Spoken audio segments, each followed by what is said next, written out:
It was called Falcon Lair. Rudolph Valentino bought the estate and built it in 1925. He bought the 4-acre estate for $175,000, which is equivalent to $3 million. He filled the house with antiques, memorabilia. Valentino retained the Falcon Lair, hosted parties.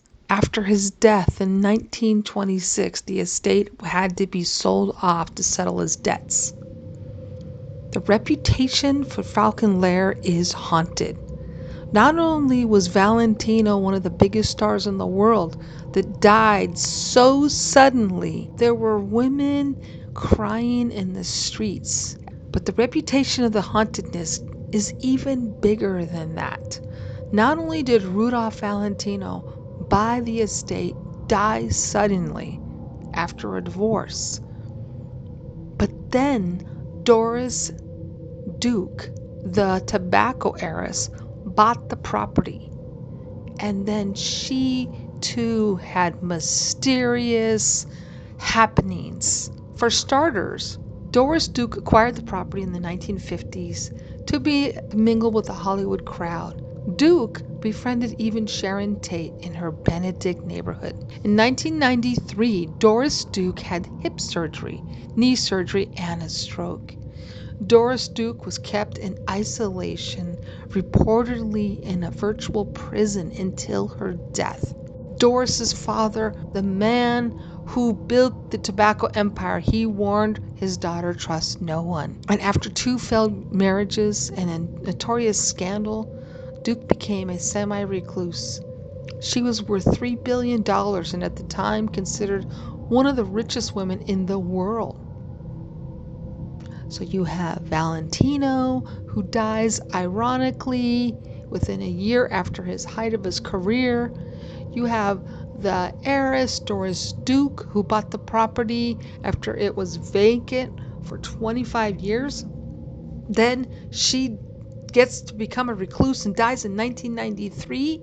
In 2019, it listed for $4.9 million now, dropped $3 million. This place is haunted. Who else said it was haunted? Harry Carey, the 1930s actor Harry Carey. He reported that there were ghosts filmed routinely in the famous house.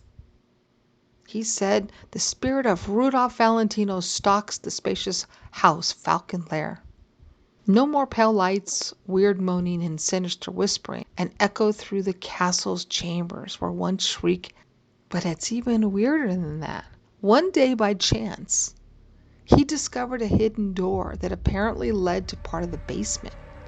He opened the door and 100 bats rushed out. Exploring the basement, Carey said he found a large box containing a mass of electrical wires and switches.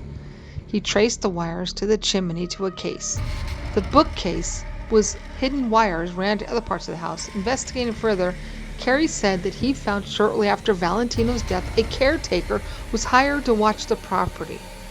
He was a spiritualist who, with his followers, held seances in the basement. We seem to have solved the mystery, but I still hear noises. You see, if that isn't haunting enough, then right across the street is where Charles Manson and his family murdered Sharon Tate, J.C. Breeze, and 4 others. And right across the street, literally across the street from Haunted Valentino's house, is the Omen house. Do you see the dots connecting now? I do. And if you want to see with us, come Saturday night to the Omen house and see the hauntings yourself of Benedict Canyon.